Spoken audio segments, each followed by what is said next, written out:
You are listening to The Humans We Are with Carola, episode number 8.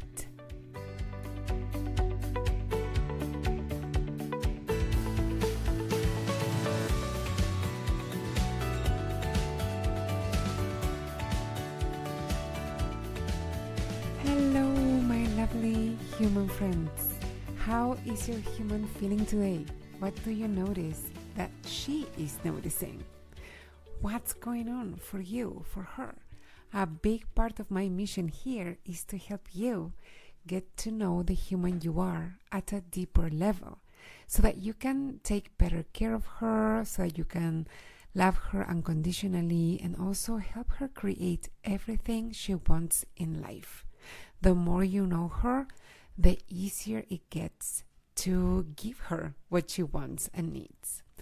Over here, we are still focusing on going back to those routines from before our trip and going back to a more structured day-to-day schedule.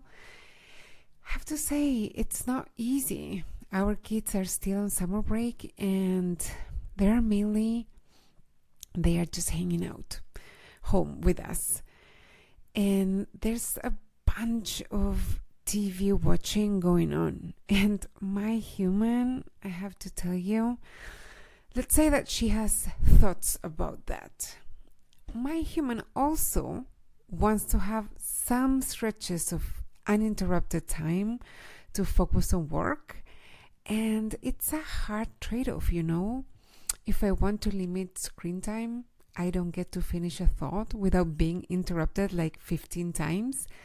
So it's been interesting to navigate this period of time trying to balance our needs, like the grown-ups' needs, and also the kids' needs, because they also have needs. Like they need to let off steam and be entertained and be fed, of course, and all of that.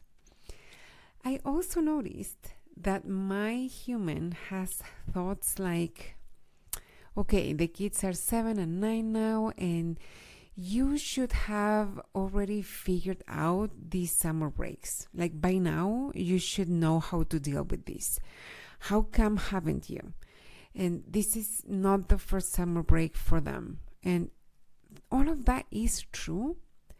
But what is also true is that they have never been 7 and 9 before.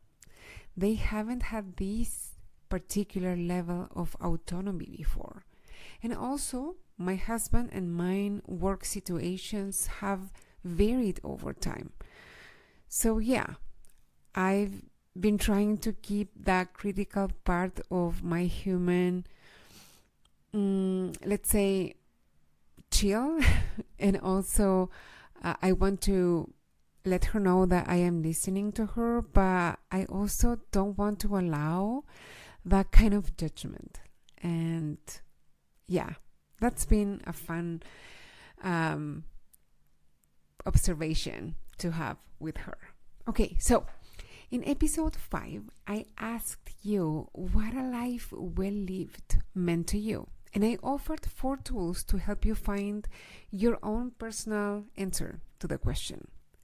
Last week, I covered the first tool, which was a value alignment check. And on this episode, we're going to be building up on that, on what you found doing that alignment check. So if you haven't listened to that episode yet, now would be a good time to hit that pause button and go and listen to that one first. That's episode number 7, and it's called Aligning Your Life with Your Values. Okay, so I'm going to assume that you already listened to that one. Today, we're going to cover the second tool, which is using your time intentionally. As a side note, though, normally every episode in this podcast is going to be standalone. This is just an exception because I wanted to keep episodes on the shorter side so you can consume them more easily during your commutes or while you're doing dishes, going for a walk. But that meant that I had to break down the content that I'm covering now into smaller chunks, okay? All right, so today we will be answering 3 questions. Well, the last one is kind of a 2-parter, so technically it's 4, but it's like main 3 areas, okay? So number 1 is, why is it important to use your time intentionally? Number 2 is, how intentional is your current life layout? And I'm going to explain and help you answer the question for you. And number 3 is, what small change do you want to make today that will have a significant impact? And for this one, I want you to actually focus on 2 small changes, but one is really just a perspective change, so don't be afraid, it's not going to overwhelm you. And I'm going to explain more when we get into it. All right, let's go.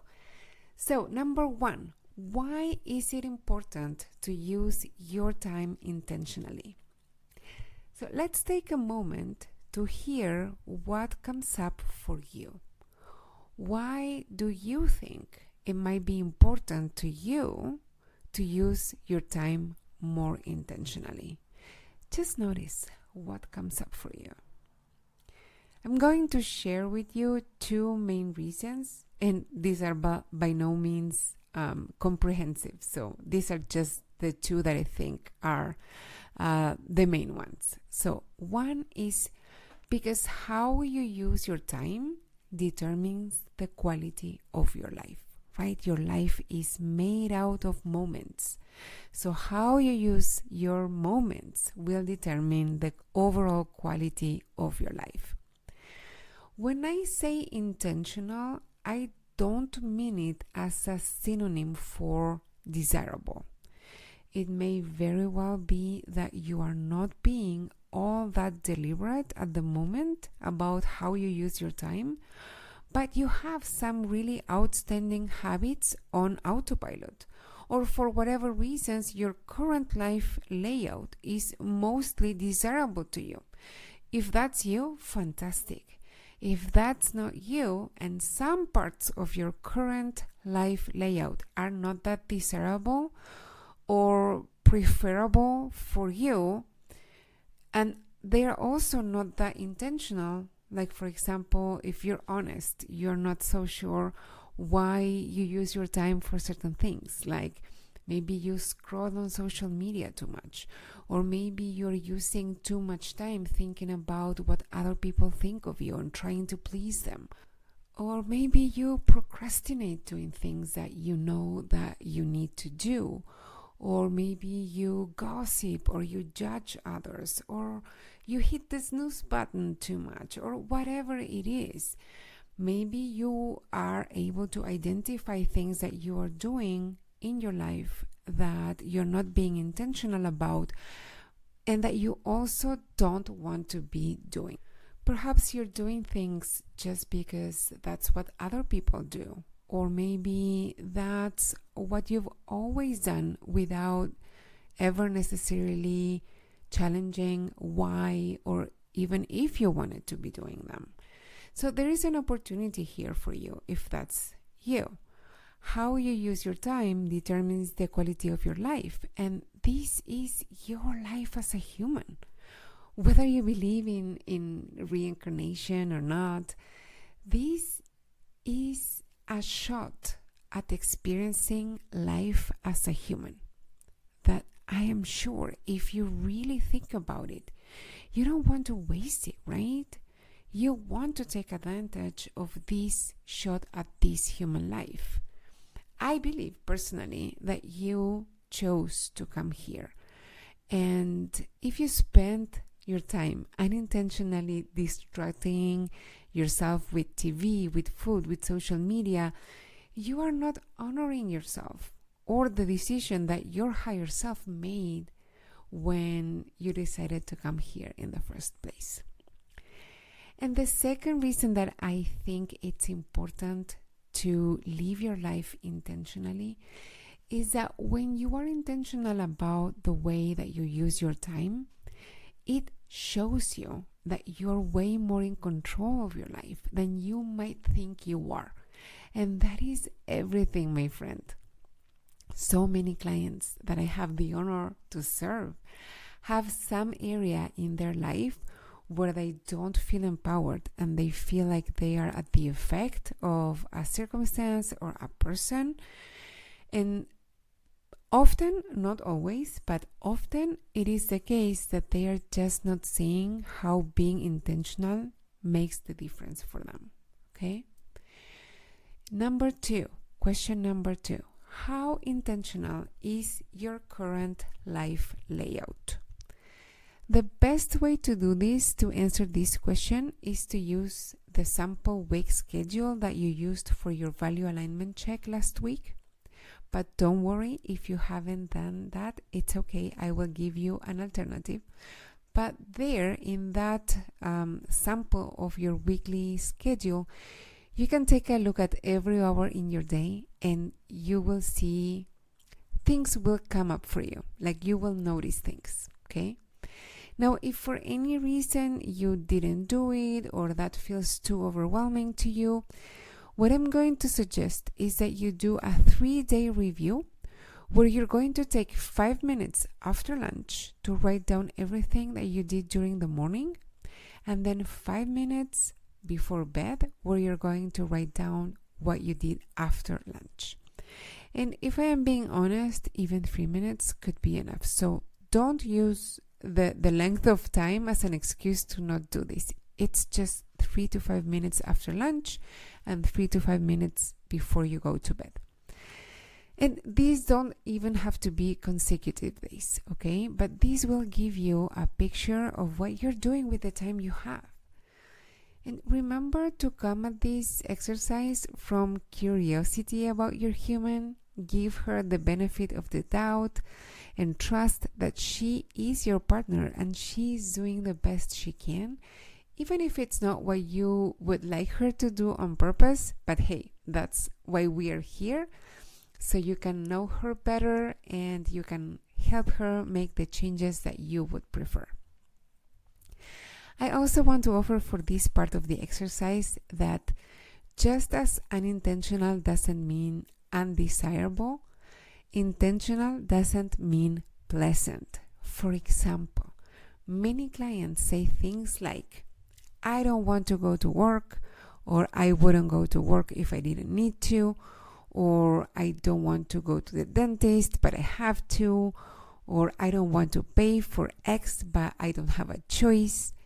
And that might feel super real and super true for you too, but it's such a disempowered way of thinking and it's just not helpful. No one is forcing you to work, and in fact, I think it's safe to assume that you would be very sad and maybe also other unpleasant emotions would come up for you if you were to unexpectedly lose your job. Sometimes we want the consequences of an unpleasant thing, like hello pap smear, more than the consequences of not having that thing, of not even having the opportunity to do the thing.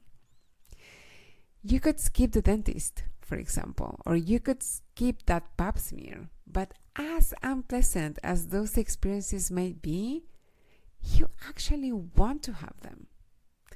I am tempted every day to say, I don't want to deal with picky eaters anymore. I am so frustrated.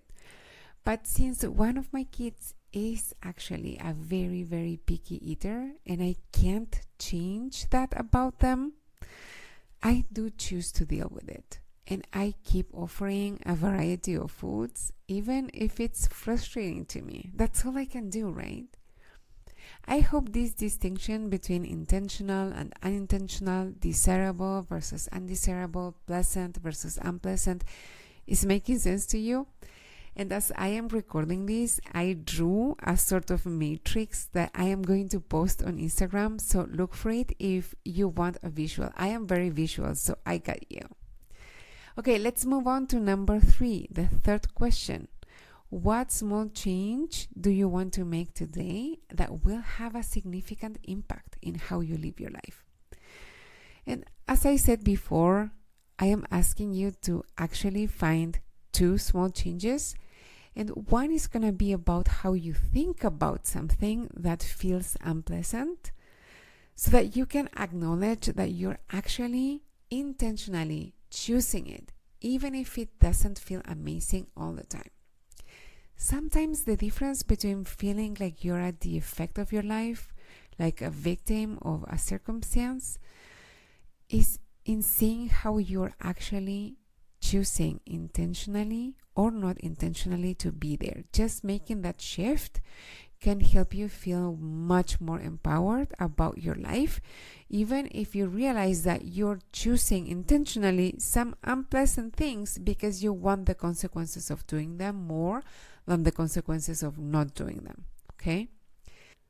Think of what in your life you don't like or don't want, but if it was taken away from you, you would actually suffer. It might be your job, it might be a challenging but desired relationship, it might be, listen to me, it might be your body, it might be going to the gym or saying no to a second glass of wine or to alcohol or to altogether. Or it might be that you don't like sweating at the gym, or a medical procedure that you need to have done. Just think about what is a thing in your life that, even if it might be unpleasant, you're actually intentionally choosing it. You don't need to like it or be excited about it. You just need to want the consequences of doing it more than the consequences of not doing it, to acknowledge that it's your empowered choice. And gosh, does that feel better? Just to acknowledge it. To acknowledge that you actually want to go to work, that you actually want this body, that you want this relationship, that you want to not have alcohol. And for the second question, for the second part of the question, what is a small thing that you can change that can have a significant impact for you? Just one small thing. Living more intentionally doesn't have to mean that every single second of your life needs to be intentional. Please, I hope you're not hearing me say that, because that's not what I'm saying. It's not even possible or necessary, honestly. And it can be a small thing, as small as committing to going to bed 15 minutes earlier and put a hard stop to that mindless scrolling. That's what I am focusing on myself. Just 15 minutes earlier. And it sounds simple, but it's hard. It's super hard, and I know it's worth it. For you, it could be something else, like limiting alcohol, like going on a 10-minute walk twice a week. Or it could be looking in the mirror and choosing to intentionally find something positive to say to yourself. It could be choosing to sit with your kid or with your partner without at the same time trying to put on the order for groceries online, or leaving your phone in the drawer for 30 minutes so that you are fully present to whatever your life looks like in that moment. And again, this sounds simple, but for some of us, it's incredibly hard to do. But the benefits are yet to be discovered. It's like such like an interesting question for me. Like, what can happen if I just leave the phone in the drawer for 30 minutes? So, what is it going to be for you? Keep in mind that this is not about adding more things to your most likely already overcommitted schedule. Don't brush this exercise off, though, thinking that you don't have time for it, because it's not about adding more. It might be about subtracting things or something. And also, don't be afraid that you may overcomplicate your life even more, because the answer might be just cutting something out. I really hope you liked this episode and that you are liking this Life Well Lived series. And if you are, please share it with another human that you love, that you think might like it too or might benefit from it. I know many of you have already shared the podcast because I see the downloads going up very steadily every week. And I'm so grateful because that lets me know that this is landing for you, that this content is helping you. Thank you very much for sharing, those of you who are sharing it. And if you haven't shared the podcast yet and you know someone who will like this episode and benefit from it, please take the moment to share it right now. Right now, after you finish listening to it, just share it with that special someone. I would appreciate it super much, and they will too. And of course, if you can leave a rating and review on Apple Podcasts and on Spotify, that would super help the podcast and the algorithms. And it helps so much in showing this show to more people. I know some of you already left a 5-star review, and I'm really grateful for that. Today, I want to acknowledge the person who left a 5-star review by the name of Mrs. I Hayes. She titled it Gentle and Authoritative. And she says, Carola has a voice, both acoustically and in the message, that gently and firmly encourages me to examine my thoughts and choose those that serve me well. She's so open and smart. Thank you very much for that 5-star review and for those kind words. I deeply appreciate it. Next time, we will continue on this Life Well Lived series, and I will be covering how to expand your capability to experience emotions, both pleasant and unpleasant, so that emotions are never a barrier for you to create your own definition of a life well lived. Emotions can really play a key role, and they can support you in creating that life. Okay, that's all for now.